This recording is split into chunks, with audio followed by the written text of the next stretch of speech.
Friends, ये cruel king की cruel queen का पार्ट 19 ही रिपीट कर रही हूँ, क्योंकि पहले वाली पार्ट में कुछ सीन्स कट हो गया है, इसलिए मैं फिर से अच्छे से एडिट करके फिर से अपलोड कर रही हूँ। जब से मैं यूट्यूब सैड न्यूज सुनी थी, तब से मैं स्टोरी लिखना ही बंद कर दी थी, और कल जो यूट्यूब चैनल से रिस्पांस आया तो मैं फिर से लिखना स्टार्ट की हूँ। कल रात मैं बहुत देर तक स्टोरी लिखी थी, इसलिए मेरी नींद पूरी ना होने के कारण दोपहर में नींद बहुत आ रही थी। मेरी दिमाग में बस एक ही बात चल रही थी कि शाम तक स्टोरी अपलोड कर देनी है। आप लोग स्टोरी का वेट कर रहे हैं, इसलिए मैं एडिट करना जारी रखी और बस यही गलती हो गई। जल्दबाजी में एडिट करते वक्त कुछ सीन ऐड करना ही भूल गई हूँ। और मज़ेदार बात यह है कि मैं स्टोरी को 3 बजे अनलिस्टेड में अपडेट कर दी और उसको पब्लिक करना भूल गई और सीधा जाके सो गई हूँ। फिर 4 बजे उठ के सबसे पहले मैं आप लोगों की कमेंट्स पढ़ने के लिए यूट्यूब ऑन करती हूँ तो हैरान हो गए। यह क्या, मैं तो पब्लिश ही नहीं की। खुद की माथे पर चपत लगाकर फिर से अनलिस्टेड से हटा के पब्लिश की, उसमें भी गड़बड़ी निकली एडिट में। इतना सीन्स कट हो गया है, मैं तो खुद में गुस्सा हो गई थी। अब क्या ही कर सकते हैं, इसलिए मैं फिर से इस बार सब कुछ अच्छे से एडिटिंग करके अपलोड किया है। अगर इसमें भी कुछ गड़बड़ी हो गई तो प्लीज बुरा मत मानिएगा। सॉरी, मैं आप लोगों को अपनी बातों से कुछ ज्यादा ही बोर कर दी। चलिए हमेशा की तरह स्टोरी स्टार्ट करते हैं। Welcome back to my channel. चलिए शुरू करते हैं आज का पार्ट, क्रूएल किंग की क्रूएल क्वीन पार्ट 19। अभी तक आपने देखा शनाया की पॉइजन वाली ज्यूस जैसे ही रू पीने वाली थी, तभी अनामिका आकर एक झटके में उसके हाथ से ग्लास चीर चुकी थी। रू, अद्वितीय, नुहा, एंटोनी और साथ में शनाया भी हैरान थी। सब सामने देखते हैं जहां अनामिका अपनी हाथ में वही ग्लास पकड़कर गुस्से से खड़ी शनाया को ही देख रही थी। शनाया अनामिका की इतना खतरनाक आंखें देखकर डर के मारे 2 कदम पीछे हो जाती है। अनामिका एक ताकत के साथ टेबल पर पटक देती है। पूरा गार्डन एक पल के लिए जैसे सांस रोककर एक झटके में खड़े हो जाते हैं। अनामिका की उंगलियां शनाया के गले के इर्द गिर्द और भी कस जाती हैं। उसकी आंखों में एक ऐसी खतरनाक ठंडक थी जो किसी ने पहले कभी नहीं देखी थी। उसकी आवाज बिल्कुल धीमी थी, लेकिन हर लफ्ज जैसे बर्फ की तरह काट रहा था। अनामिका दांत पीसते हुए बोलती है, तुम्हारी हिम्मत कैसे हुई मेरी बच्ची को ये ड्रिंक पिलाने की? उसकी तरफ आना तो दूर, जो भी उसकी तरफ आंख उठाकर देखता है ना, मैं उसे जिंदा जमीन में गाड़ देती हूँ। और तुम? अनामिका की पकड़ और भी सख्त हो जाती है। तुमने तो उसे मारने की कोशिश की। शनाया का चेहरा नीला पड़ने लगा था, उसकी आंखों में दहशत साफ झलक रही थी। वो बस घुटती हुई आवाज में कुछ बोलने की कोशिश कर रही थी, लेकिन कोई शब्द बाहर नहीं आ रहा था। कामाक्षी जी जो अपनी जगह बैठ के अपनी प्लानिंग के बारे में सोचकर खुश हो रही थी, पर अपनी बेटी को इस हालत में देखते ही चीख उठती हैं, अनामिका छोड़ो मेरी बेटी को, उसका दम घुट रहा है, छोड़ो उसे। वो भागती हुई आती है, अपनी पूरी ताकत से अनामिका के हाथों को पीछे खींचने की कोशिश करती है, लेकिन अनामिका की पकड़ बिल्कुल वैसे ही होती है जैसे वो किसी पत्थर की मूर्ति को हिलाने की कोशिश कर रही हो। 1 इंच भी नहीं हिलती। पूरे हॉल में खड़े लोग ये नज़ारा देखकर सदमे में आ जाते हैं। घर के सभी लोग अपनी जगह से उठकर भागते हुए आते हैं। अनुराधा जी गुस्से और दर्द से भारी आवाज में बोलती हैं, अनामिका छोड़ दो उसे। अगर तुम्हें हमसे नफरत है तो इस मासूम बच्ची पर क्यों निकाल रही हो? इसकी कोई गलती नहीं है, तुम्हारा गुनाहगार तो हम हैं, छोड़ दो उसे। राजीव जी भी थोड़ी सख्ती से लेकिन डरते हुए बोलते हैं, अनु बेटा, हमें पता है हमने बचपन से तुम्हें बहुत तकलीफ दी है, लेकिन इसमें इसकी क्या गलती है? छोड़ दो इससे, वो मर जाएगी। अर्नव भी घबराकर आगे आता है, अनु छोड़ दो इससे, अगर कोई बात है तो बैठकर सॉल्व करेंगे, हमारी गलती की सजा शनाया क्यों भुगते? रोहन भी अनामिका का हाथ खींचने की कोशिश करता है, रियांश भी जोर लगता है, लेकिन सब के सब इतने सारे लोग मिलकर भी अनामिका की एक उंगली तक नहीं हिला पाते। थोड़ी दूरी खड़ा अग्नि खामोश खड़ा गौर से ये सब देख रहा था। उसकी नजरें अनामिका की ताकत का अंदाजा लगाने की कोशिश कर रही थी। मन ही मन सोचता है, इतने सारे लोग मिलकर भी इससे हिला नहीं पा रहे, ये लड़की है कौन? टेबल के दूसरे कोने से यशवर्धन दादाजी धीरे धीरे आगे आते हैं। उनकी आंखों में आंसू थे, लेकिन उनके चेहरे पर नफरत और बेबसी भारी गुस्सा भी साफ दिख रहा था। वो अनामिका को एक तक देख रहे थे जैसे अपनी ही बच्ची को पहचान नहीं पा रहे हों। मेरी मासूम बच्ची, वो दबी आवाज में बोलते हैं, जो बचपन में कितनी मासूम हुआ करती थी, आज क्या से क्या बन गई है। उन शब्दों में इतना दर्द था कि वहां खड़ा हर इंसान एक पल के लिए खामोश हो जाता है।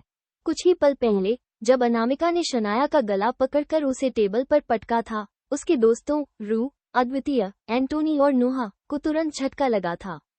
अद्वितीय और एंटोनी ने बिजली की तेजी से रू को पीछे खींचकर अपने बिच में छुपा लिया था, उसे इस खतरनाक नज़ारे से दूर रखने की कोशिश करते हुए। रू दहशत भारी आंखों से अपनी दीदी माँ की तरफ देख रही थी, उसका चेहरा सफेद पड़ चुका था।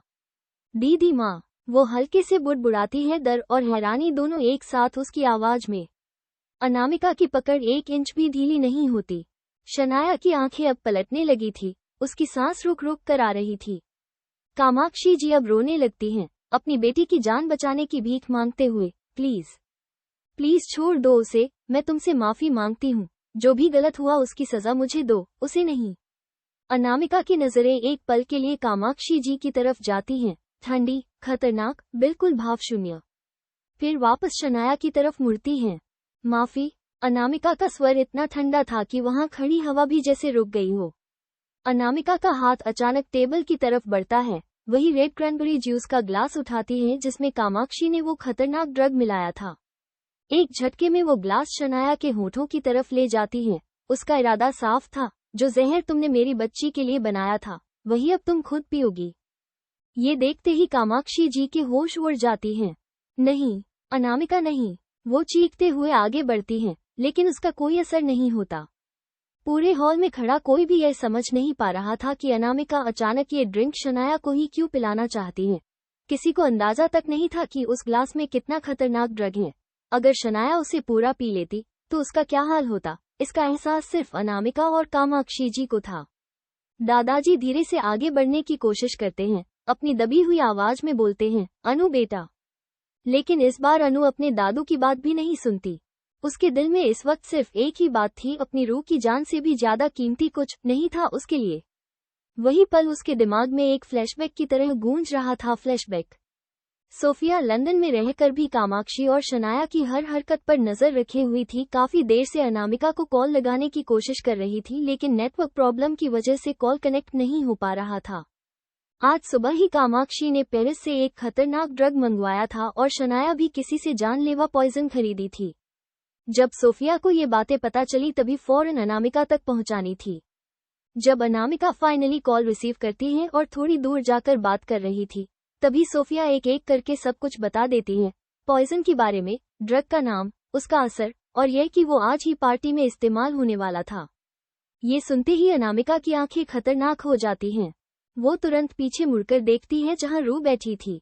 तब तक शनाया अपना ग्लास खुद पीकर प्रूव कर चुकी थी कि उसमें कुछ नहीं है, और अब रू अपना ग्लास हाथ में उठा चुकी थी। अनामिका के हाथ से फोन छूटकर जमीन पर गिर जाता है, उसकी आंखें दहशत से फैल जाती हैं। बिना एक पल गवाए वो भागती है।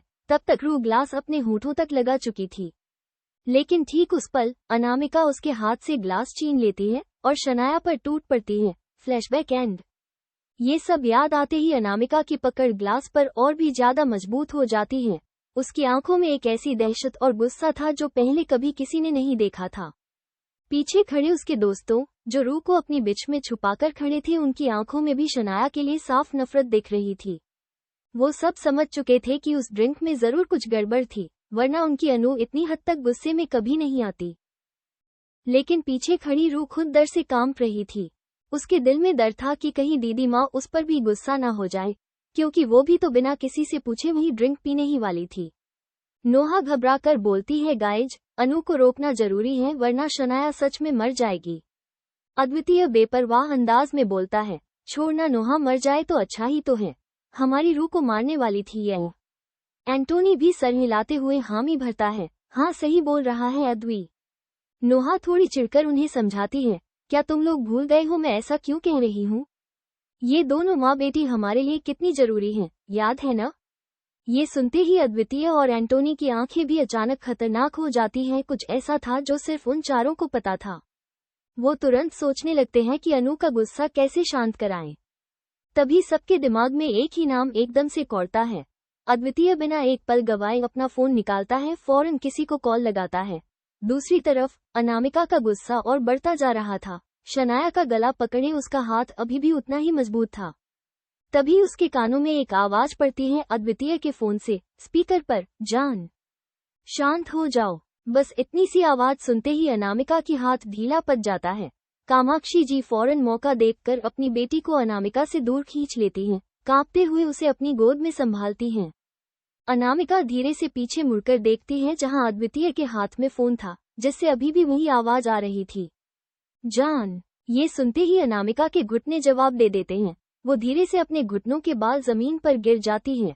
उसकी सांस जैसे रुक गई थी। उसकी आंखों में पहली बार कुछ टूटा हुआ सा नजर आता है। पूरा हॉल खामोश खड़ा रहता है। सबकी नजरें उस फोन पर टिकी होती हैं जहां से सिर्फ एक आवाज, सिर्फ एक नाम ने इतनी खतरनाक अनामिका को एक पल में जमीन पर ला दिया था।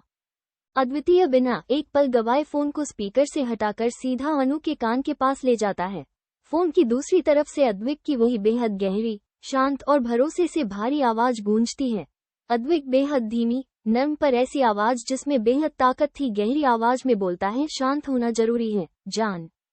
हाँ, भूलो मत कि वो दोनों हमारे लिए कितने इम्पोर्टेंट हैं। अनु अपनी आंखें बंद कर लेती है। उसकी जो पकड़ अभी तक पत्थर जैसी मजबूत थी, वो धीरे धीरे ढीली पड़ने लगती है। उसका पूरा जिस्म एक बेहद गहरे डर और एहसास से कांप रहा था। उसका गला रूंध जाता है। अनु गला भरते हुए कांपती आवाज में बोलती है, अगर मैं वक्त पर ना जाती तो मेरी रूह। उसका आगे बोलते बोलते गला रुक जाता है, जैसे वो शब्द भी अपने आप में बेहद भारी हो। अद्विक की आवाज फोन में फिर से बेहद नरमाई और एक अजीब से हक के साथ आती है। हर एक शब्द पर जोर देते हुए बोलता है, जान। भूलो मत कि तुम किसकी स्टूडेंट हो, और याद है ना, राजेश्वरी सिंह राजावत ने क्या ऐलान किया था। अनु की आंखों से एक आंसू निकलकर उसके गाल पर लुढ़क जाता है। वो बिल्कुल खामोश होकर अद्विक की आवाज को अपने अंदर उतार रही थी। अद्विक आवाज में एक बेहद रॉयल और डेंजरस कमांडिंग टोन लाते हुए बोलता है, तुम कोई आम लड़की नहीं हो, जान। राजावत फैमिली की मिसेज राजावत के बाद अगला हिट तुम हो। तुम राजावत खानदान की आने वाली शान, उनका गर्व और उनकी सबसे बड़ी ताकत हो। मेरी बात सुनो। अनामिका की पलकें अभी भी बंद थी। उसकी सांसें अभी भी तेज चल रही थी। अद्विक बोलता है, याद है ना हमने क्या प्रॉमिस किया था। अद्विक आगे बोलता है, रूह ठीक है, तुम्हारी रूह बिल्कुल सेफ है। पस्त को बार बार मत जियो, जान। जो हो सकता था वो नहीं हुआ। जो तुम्हारे लिए सबसे इम्पोर्टेंट हैं, वो आज भी तुम्हारे साथ खड़े हैं।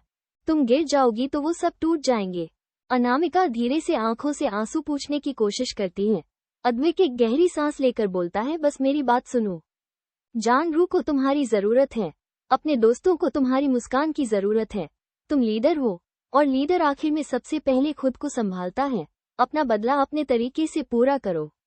मैं तुम्हारे साथ हूँ। अनामिका आंखें बंद करके गहरी सांस लेती है। उसकी कांपती हुई उंगलियां धीरे धीरे शांत होने लगती हैं। अनामिका बहुत धीमी आवाज बोलती है, ठीक है, समझ गई। अद्विक बोलता है, गुड। अब फोन रखो और अपने दोस्तों के पास जाओ, उनको तुम्हारी जरूरत है। कॉल कट हो जाती है। अनामिका फोन को देखती है जो अब खामोश हो चुका था, और उसी पल जैसे उसके अंदर का पूरा जोर, पूरी ताकत एक साथ टूट जाती है। वो बेसुध सी जमीन पर बैठी रहती है, सर झुकाए, कंधे झुके हुए। उसके चारों दोस्त रूह, अद्वितीय, एंटोनी, नोहा उससे देखकर फूट फूट कर रोने लगते हैं। पूरा 9 साल हो गया था उन्हें अपनी अनु को इस हालत में देखे हुए, इतनी टूटी हुई, इतनी बेबस। कपूर फैमिली और गुप्ता फैमिली के सभी लोग वहां खड़े कुछ समझ ही नहीं पा रहे थे। आखिर अभी जिसने कॉल किया था वो कौन था। वो अनु को जान कहकर क्यों पुकारा, और अनु फोन की दूसरी तरफ आती हुए एक आवाज से इस तरह शांत कैसे हो गई। आखिर वो इंसान कौन है, इतना हक से बात क्यों कर रहा था। सबकी मन में यही सवाल था। अग्नि भी असमंजस में था। वो आवाज उसको सुना सुना सा लग रहा था, लेकिन इस वक्त वो उस आवाज पर ज्यादा ध्यान नहीं देता। वो सिर्फ अनु को टूटा हुआ देख रहा था। अनामिका, जो अभी थोड़ी देर पहले इतनी खतरनाक थी कि पूरा हॉल कांप रहा था, अचानक इतनी बेबस कैसे हो गई। और वो आवाज, जान, जिसने उसे एक पल में जमीन पर ला दिया, वो थी किसकी। थोड़ी दूरी खड़ा अग्नि खामोश, एक तक सिर्फ अनामिका को देख रहा था। उसकी आंखों में पहली बार सिर्फ अट्रैक्शन नहीं, एक गहरी फिक्र भी थी। आयुष की नजरें रूह पर थी, जो अद्वितीय की शर्ट पकड़कर उसके पीछे खड़ी सुबक रही थी। आयुष का दिल कर रहा था कि वो भागकर जाए और उसे गले लगा ले, लेकिन वो अपनी जगह से हिल नहीं पाया। एंटोनी धीरे से रूह की तरफ मुड़ता है, अपनी टूटी फूटी हिंदी में बोलता है, रूह बाबू, जाओ अपनी दीदी माँ के पास। रूह अपनी सरनामे हिलाते हुए धीमी आवाज में बोलती है, नहीं दीदी माँ, मुझसे गुस्सा है। मैंने उन्हें गुस्सा दिल दिया है। मैंने वो ड्रिंक। उसका गला रूंध जाता है। वो पूरी आवाज में बोल भी नहीं पा रही थी। नोहा रू का हाथ पकड़ती है, आंखों से आंसू बहते हुए बोलती है, रू, क्या अनु ने कभी तुझ पर गुस्सा किया है? बोलो, क्या कभी दीदी माँ ने अपनी रू पर गुस्सा किया? रू 3-4 बार जोर जोर सर नहीं में हिलाती है। नोहा प्यार से बोलती है, तो जाओ ना, जाओ अपनी दीदी माँ के पास। अद्वितीय उसको धीरे से आगे बढ़ाते हुए बोलता है, जाओ रू बेबी, स्वीट हार्ट को तुम्हारी जरूरत है। रू डरते डरते धीरे धीरे अनु की तरफ बढ़ती है। अनु अभी तक घुटनों के बाल जमीन पर बैठी हुई थी। वो आग जो कुछ देर पहले शनाया को मारने पर आमदा थी, अब एक टूटे हुए खिलौने की तरह जमीन पर बिखरी हुई थी। रू धीरे से अपनी नजरें अनु की तरफ उठाती है, जो सर झुकाए घुटनों के बाल जमीन पर बैठ चुकी थी। ये देखते ही रू से अब रुका नहीं जाता। वो सुबकते हुए धीरे धीरे अनु के करीब जाती है और उसकी एकदम सामने घुटनों के बाल बैठ जाती है। रू सुबकते हुए, लेकिन उसकी आवाज कांप रही थी, बिल्कुल धीरे से बोलती है, दीदी माँ। अनामिका बेहद धीरे से अपना सर उठाती है। उसके चेहरे पर आंसुओं की लकीरें थी। वो रू को देखती है, उसकी छोटी सी जान का चेहरा रोने की वजह से लाल हो चुका था। अनु भारी और कांपती आवाज में पूछती है, रू बच्चा, आप ठीक तो है ना? जैसे ही अनु ये पूछती है, रू का सब टूट जाता है। वो जोर जोर से रो पड़ती है। ये सुनते ही रू जोर से रो पड़ती है, रोते रोते हुए बोलने लगती है, सॉरी दीदी माँ, सॉरी, मैंने आपको इतना परेशान कर दिया, सॉरी। वो बार बार यही दोहराती रहती है। रू को इस तरह बेइंतहा रोते देखकर पूरा दोस्तों का ग्रुप परेशान हो जाता है। उन्हें अच्छे पता था कि अगर रू इस तरह ज्यादा रोएगी तो उसकी तबीयत बेहद खराब हो जाएगी। अनु रू के चेहरे को अपने कांपते हाथों से छूते हुए धीरे से बोलती है, शांत हो जाए रू बच्चा, सब ठीक है भला। मैं अपनी रू से कभी गुस्सा हो सकती हूँ क्या? रू मासूमियत से रोते हुए बोलती है, तो आप इस तरह क्यों बैठी है दीदी माँ? आपको दर्द होगा ना? उठ जाइए यहाँ से, उठ जाइए दीदी माँ। उसकी मासूमियत भारी फिक्र सुनकर अनु के होठों पर एक हल्की थकी हुई मुस्कान आती है, लेकिन वो उठती नहीं। आंखें बंद करते हुए एक गहरी सांस के साथ धीरे से बहुत ही थकी हुई आवाज में बोलती है, अब मैं थक गई हूँ रू। इतना बोलते ही अनु बिना किसी झटके के बेहद धीरे से जमीन पर लेट जाती है। उसकी आंखें आधी बंद हो जाती हैं। अनु को जमीन पर लेटा देखकर वहां खड़े हर एक शख्स के होश उड़ जाते हैं। अनुराधा जी अपने मुंह पर हाथ रख लेती हैं। उनकी आंखों से आंसुओं की धार बह निकलती है। राजीव जी एक कदम पीछे हट गए। उन्हें यकीन नहीं हो रहा था कि ये वही निडर शेरनी जैसी अनामिका है। अनुराधा जी रोते हुए बोलती है, ये क्या हो रहा है? मेरी बच्ची को क्या हुआ है? अर्नव, रियांश और रोहन एक दूसरे को देखते हैं। उनकी आंखों में हैरानी के साथ साथ बेहद दर्द भी था। जो लड़की थोड़ी देर पहले मौत का दूसरा नाम बनी हुई थी, अब ऐसी लग रही थी जैसे उसने जिंदगी से हार मान ली हो। दादाजी अपने सीने पर हाथ रखकर बेचैन हो जाते हैं। उनका दिल जोर जोर से धड़कने लगता है। वो लड़खड़ाते हुए पीछे राखी चेयर पर धाम से बैठ जाते हैं, जैसे उनके पैरों में जान नहीं बची हो। उनकी आंखों से लगातार आंसू बह रहे थे। अपनी बच्ची की यह हालत देखकर उनका दिल टूट चुका था। विवान, जो अपनी नैनीताल से कॉल आने की वजह से बाहर गया था बात करने के लिए, और अभी अभी वो अंदर आया था, आते ही यह नज़ारा देखता है और अनु को इस हालत में देखकर वहीं फ्रिज हो जाता है। उसको नहीं पता था आखिर यहाँ हुआ क्या था। विवान अनु के पास जाने की हिम्मत ही नहीं हो रही थी। अनु को इस तरह जमीन पर लेटा देखकर बिलक बिलक कर रो पड़ता है। नीलिमा जी और उनका पति वहां नहीं थे। वो अपनी मायके वालों के साथ उनके घर चली गई थी, उनकी पापा जी की खराब तबीयत के कारण। अद्वितीय, एंटोनी और नोहा की आंखों में भी आंसू आ जाते हैं। अद्वितीय से अब और बर्दाश्त नहीं होता। वो सीधा जाकर अनु के पास घुटनों के बाल बैठ जाता है, उसका सर उठाकर अपनी गोद में रख लेता है। अद्वितीय की कांपती आवाज में पूछता है, स्वीट हार्ट, तू ठीक है ना? अपनी आंखें खोल, मुझे देखना। अनु अपनी बोझल आंखें खोलती है और अद्वितीय को देखती है और बिलख कर एक टूटी हुई आवाज में बोलती है, अद्दू, अगर आज हमारी रूह को कुछ हो जाता तो। वो कुछ सेकंड रुककर फिर से आगे बोलती है, मैं अब किसी को भी खोना नहीं चाहती। मैं अब बचपन की तरह अकेली जीना नहीं चाहती। तुम चारों मेरी जीने की वजह हो। बस इतना सुनते ही अद्वितीय, एंटोनी और नोहा तीनों की सब्र टूट जाता है और फूट फूट कर रोने लगते हैं। अद्वितीय रोते रोते ही अनु की माथे पर किस करता है और उससे झट से और जोर से गले लगा लेता है, जैसे उससे दोबारा खोना नहीं चाहता हो। रूह भी वहीं बैठे बैठे जोर से रोने लगती है, अपना सर अनु के हाथों पर रख देती है। अद्वितीय बिलख कर रोते हुए बोलता है, कुछ नहीं हुआ उसे। तू है ना, तू सबको बचा लेती है, पर अब बस कर, प्लीज बस कर, चुप हो जा। अब एंटोनी और नोहा भी उनके पास आ जाते हैं और पांचों एक दूसरों को गले लगाए थे। अनामिका खुद को संभाल नहीं पा रही थी। इस वक्त उसको अपनी माँ की बहुत याद आने लगती है। वो धीरे से बुदबुदाती है, माँ। दूसरी तरफ हजारों मील दूर लंदन के बड़े से मेंशन की एक आलीशान रूम में कोमल जी अपने लैपटॉप पर कुछ काम कर रही थी। उनके पास उनके पति महेंद्र जी भी बैठे हुए थे। सब कुछ बिल्कुल नॉर्मल था, लेकिन तभी अचानक कोमल जी छींकते हुए उनकी मुंह से बस एक ही शब्द निकलता है, लाडो। उनकी हाथ काम करते हुए हवा में ही रुक जाता है। उनका चेहरा पल भर में सफेद पड़ जाता है। वो अपने सीने पर हाथ रख लेती हैं। सीने में एक ऐसी तेज तपन भारी लहर उठती है जैसे उनका दिल किसी ने मुट्ठी में दबा दिया हो। उनकी सांस अचानक तेज होने लगती है और आंखों में बिना किसी वजह के आंसू भर आते हैं। महेंद्र जी जो अपने काम में मगन थे, कोमल जी की ऐसी बदहवास और चीखती आवाज सुनकर हैरान हो जाते हैं। वो फौरन लैपटॉप साइड में रखकर कोमल जी के पास भाग कर आते हैं। महेंद्र जी परेशान होकर उनके कंधे पकड़ते हुए पूछते हैं, क्या हुआ बीवी? क्या हुआ? तुम अचानक ऐसी क्यों चीख रही हो? तबीयत ठीक है तुम्हारी? कोमल जी कांपते हाथों से महेंद्र जी का कुर्ता पकड़ती हैं। उनकी आंखों से कंटिन्यूअसली आंसू बहने लगते हैं। लड़खड़ाती आवाज में बोलती हैं, महेंद्र, महेंद्र, मेरा लाडो मुझे बुला रही है। वो मुझे याद कर रही है महेंद्र। उसके दिल पर कोई बहुत बड़ा दर्द आया है। वो रो रही है। महेंद्र जी परेशान होकर उन्हें संभालने की कोशिश करते हुए बोलते हैं, बीवी, तुम भी क्या सोच रही हो? ऐसे अचानक शांत हो जाओ। हमारी प्रिंसेस बिल्कुल ठीक होगी। वो तो इतनी मजबूत है। तुम बेवजह चिंता कर रही हो। कोमल जी सर नहीं में हिलाते हुए बिलक बिलक कर रोने लगती हैं और बोलती है, नहीं महेंद्र, मैं एक माँ हूँ। मेरी औलाद ने मुझे पुकारा है।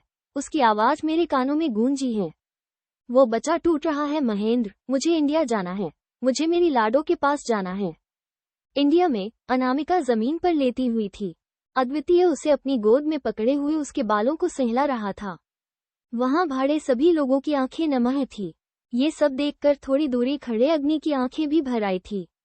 शायद ये पहली बार था जब उसकी आंखों में आंसू आए थे, किसी ऐसे इंसान के लिए जिसे वो अभी ठीक से जानता भी नहीं था। उसने हमेशा अनु का गुस्सा देखा था, लेकिन आज जो उसने देखा वो गुस्सा नहीं बल्कि एक माँ, एक बहन और एक अनचाही रिश्ता और रक्षक का बेहद गहरा दर्द टीक रहा था। फिर अग्नि की नजरें रू पर जाती हैं जो अनामिका की हाथ पर लेट चुकी थी और बहुत रो रही थी। रू की मासूमियत और उसका रोना देखकर अग्नि का दिल तड़प उठता है। अग्नि का मन कर रहा था कि वो सब कुछ भूलकर भाग कर जाए और रू को गले लगा ले, अनु को अपनी बाहों में भर ले और कहे कि अब सब ठीक है। लेकिन वो रुक जाता है, क्योंकि वो जानता था कि वो उनके इस बेइंतहा गहरे अतीत का हिस्सा नहीं था।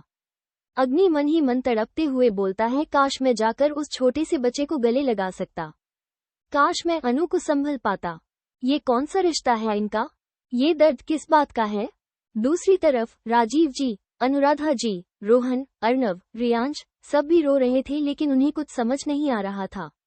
अनामिका की यह खतरनाक ताकत, उसका इतना गुस्सा और अब यह इतना गहरा प्यार, क्या सिर्फ एक दोस्त के लिए कोई इतना टूट सकता है? ये दोस्त है कौन जिसके लिए उनकी बेटी अपनी जान तक दांव पर लगाने को तैयार है और किसी की जाने लेने को भी? राजीव जी धीरे से रोने की वजह से रू की आवाज में बोलते हैं, सिर्फ एक दोस्त के लिए कोई इतना कैसे रो सकता है? ये लोग दोस्त नहीं हैं। इनके बीच कुछ ऐसा है जो हमारी सोच से भी बेहद गहरा है। दिया, आयुष और कभी भी हैरान थे, क्या कोई दोस्त के किए इतना रो सकता है? उनकी आंखों में भी आंसू था। आयुष तो रू की यह रोना बर्दाश्त नहीं कर पा रहा था। जमीन पर बैठकर पांचों एक दूसरे को संभल रहे थे। नोहा सबकी हालत देखती है। उसकी आंखों में आंसू थे, लेकिन वो खुद को बेहद मजबूत दिखाने की कोशिश कर रही थी। नोहा आवाज में नरमाई और चिंता के साथ बोलती है, अद्वी, एंटोनी, बस करो अब, चल अंदर रूम में चलते हैं। अद्वितीय अपनी आंखें पूछते हुए बेहद धीरे से बोलता है, हाँ चल। नोहा आगे बोलती है, अद्वी, तू अनु को उठा ले। एंटोनी, तू रू को उठा ले। दोनों सर हामी में हिलाते हैं। अद्वितीय एक पल के लिए अनु को अपने से थोड़ा दूर करता है। अनु बिल्कुल बेहोश जैसी और निढाल हो चुकी थी। अद्वितीय बेहद आराम से, जैसे किसी कांच के गुड़िया को संभल रहा हो, अनु को अपनी गोद में उठा लेता है। उसकी गर्दन अद्वितीय के कंधे पर लुढ़क जाती है। दूसरी तरफ एंटोनी आगे बढ़ता है और रू को अपनी गोद में उठा लेता है। रू एंटोनी की गोद में जाते ही फिर से फूट फूट कर रोने लगती है। वो एंटोनी के गले से जोर से लिपट जाती है, उसका छोटा सा जिस्म सुबक रहा था। उसकी मुंह से सिर्फ एक ही बात निकल रही थी, मैंने दीदी माँ को हट कर दिया।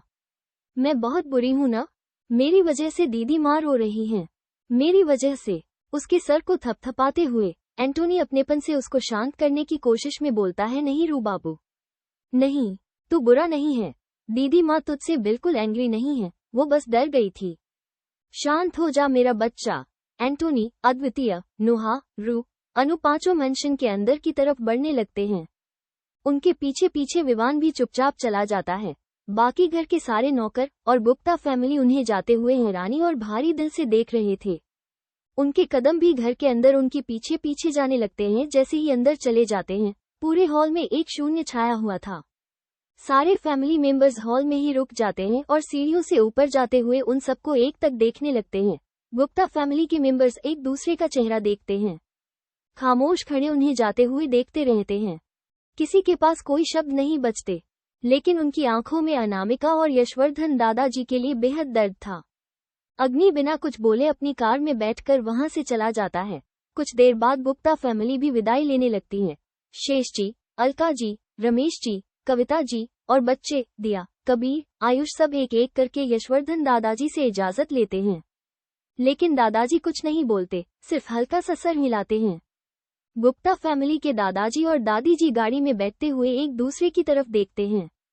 नारायण जी धीमी आवाज में बोलते हैं, यशवर्धन का दर्द मैंने आज तक कभी इतना गहरा नहीं देखा।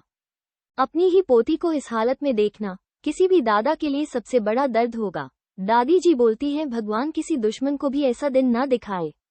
जिस पोती को उन्होंने इतने प्यार से देखा था, आज वो इतनी क्रूएल और टूटी हुई बन गई है। चलिए अब हमारा यहाँ रुकना सही नहीं है। दादाजी सर हाँ में हिलाकर ड्राइवर को चलने के बोलते बोलते हैं। गुप्ता फैमिली बिना किसी शोर के दुख के साथ वहां से विदा लेकर चली जाती है। यशवर्धन दादाजी, जिन्हें कराची पर बैठाया गया था, बिना किसी से एक लफ्ज कहे धीरे धीरे उठते हैं। उनके कदम लड़खड़ा रहे थे। वो किसी की तरफ देखे बिना सीधा अपने कमरे की तरफ चल पड़ते हैं। कपूरी फैमिली भी सब अपने अपने कमरे में चले जाते हैं। अनुराधा जी और राजीव जी का कमरा, दोनों कमरे का दरवाजा बंद करते ही टूट जाते हैं। अनुराधा जी जमीन पर बैठकर अपने मुंह पर आंचल रखकर फूट फूट कर रोने लगती हैं। अनुराधा जी तड़पते हुए बिलक बिलक कर बोलती है, राजीव, हमने ये क्या कर दिया? हमने अपनी ही बेटी के साथ क्या किया? बचपन में जब उसे हमारी सबसे ज्यादा जरूरत थी, हमने उसे कितना अकेला छोड़ा था, कितना दर्द दिया उसे। राजीव जी दीवार से टेक लगाए बैठकर, उनकी आंखों से कंटिन्यूअसली आंसू बह रहे थे। वो डर रही थी, राधा। वो आज अपने दोस्तों को खोने से इस हद तक डर रही थी क्योंकि बचपन में हमने उसे कभी अपनेपन का एहसास ही नहीं होने दिया। उसके दिल में अकेलेपन का इतना बड़ा डर हमने खुद बैठा दिया है। अनुराधा जी अपने सीने को पीटते हुए, काश वक्त रहते हम अपनी बेटी को समझ पाते। हमने उसे अपशगुन समझा, मनहूस कहा, उसे घर के एक कोने में फेंक दिया।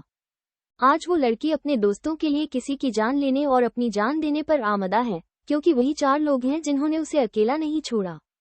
हम कितने घटिया माँ बाप हैं राजीव, कितने घटिया है। दोनों एक दूसरे को गले लगाकर अपने अतीत की गलतियों पर बिलखते रहते हैं, पर अब वक्त हाथ से निकल चुका था। अर्नव, रोहन और रियांश के कमरे में तीनों अलग अलग कोनों में बैठे हुए थे। कमरे में सिर्फ उनके रोने और सुबकने की आवाजें आ रही थी। अर्नव अपने बालों को नोचते हुए रोते हुए बोलता है, कितनी अकेली होती होगी वो बचपन में। जब हम शनाया के साथ खेलते थे, उसे गोद में उठाते थे, तब अनु किसी कोने में खड़ी होकर हमें देखती थी, लेकिन हम लोग हमेशा उससे नजरअंदाज कर दिया। रियांश सुबकते हुए आवाज कांप रही थी बोलता है, शनाया के साथ हम हैप्पी फैमिली की तरह रहते थे और हमारी अपनी खून की बहन। वो तड़पती रही, आंखें जीती रही। अब इस अखिल पानी डर उसके अंदर इतना भर गया है कि शायद अब कभी भी वो दर्द मिटेगा नहीं। रोहन आंखों में नफरत और खुद से घिन आते हुए बोलता है, हम भाई कहलाने के लायक नहीं हैं, हम घटिया हैं। हमने अपनी सगी बहन को अकेला छोड़ा।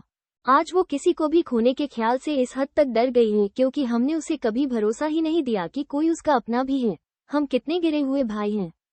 तीनों भाई अपने चेहरे को हाथों में छुपाकर फूट फूट कर रोने लगते हैं। उनका जमीर उन्हें पल पल कोस रहा था।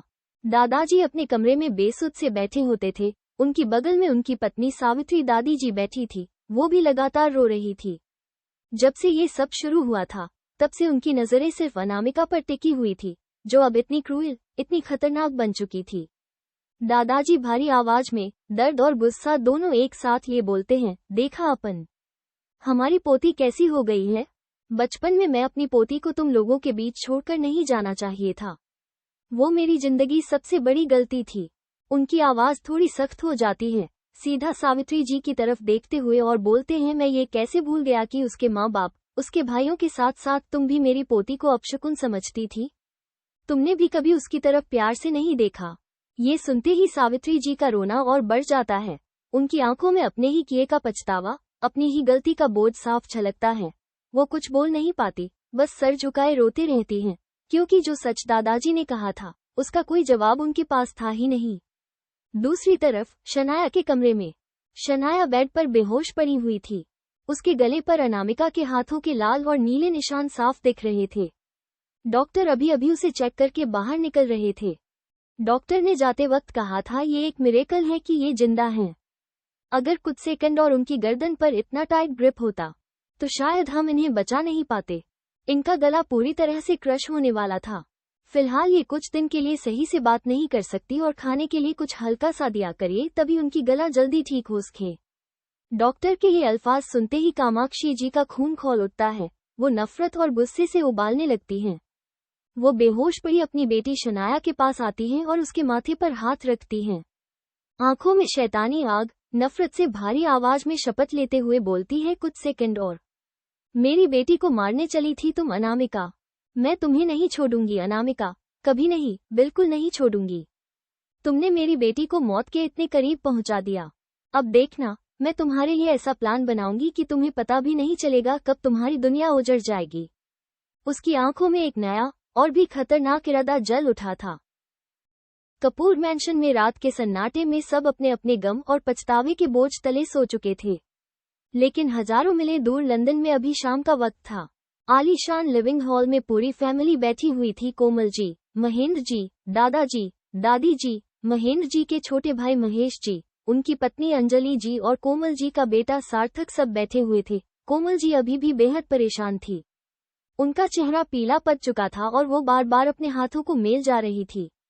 उनका दिल मानने को तैयार ही नहीं था कि उनकी लाडो ठीक है।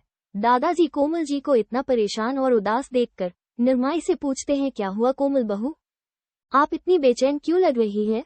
तबीयत तो ठीक है ना अपनी? कोमल जी कुछ बोल नहीं पाती, उनकी आंखों में फिर से आंसू आने लगते हैं। महेंद्र जी आगे बढ़ते हैं और पूरी बात बताते हैं। महेंद्र जी भारी आवाज में बोलते हैं, पापा रूम में अचानक से बीवी प्रिंसेस को याद करके फूट फूट कर रो पड़ी। इसके दिल में अचानक पता नहीं क्या बेचैनी हुई है। ये सुनते ही लिविंग हॉल में बैठे सभी लोग, दादाजी, दादी जी, महेश जी, अंजलि जी और सार्थक, हैरान और परेशान हो जाते हैं। सबके चेहरों पर चिंता देखा जा सकता था। सार्थक अपनी माँ कोमल जी के पास आकर बैठकर उनका हाथ पकड़ता है और बोलता है, माँ, आप बेवजह इतनी चिंता क्यों कर रही हो? आपको पता है ना, प्रिंसेस बिल्कुल ठीक होगी। अभी इंडिया में रात के 12-1 बज रहे हैं, वो लोग सो गए होंगे।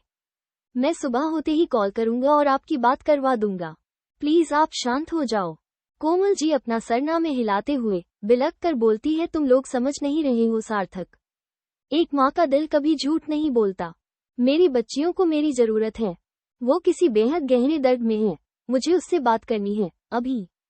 इसी वक्त सभी लोग मिलकर जैसा तैसा करके कोमल जी को समझाते हैं और महेंद्र जी उन्हें संभल कर उनके रूम में ले जाते हैं। पर कोमल जी की बेचैनी अभी भी शांत नहीं हुई थी। अगली सुबह इंडिया के कपूर मैंशन में आज सुबह का माहौल आम दिनों जैसा नहीं था। वो बेहद खतरनाक, ठंड और खौफ से भरा हुआ था। घर के सारे लोग, राजीव जी, अनुराधा जी, दादाजी, दादी जी, तीनों भाई, अर्नव, रोहन, रियांश, कामाक्षी जी और घर के नौकर, सभी हॉल में हैरानी और डर से खड़े थे।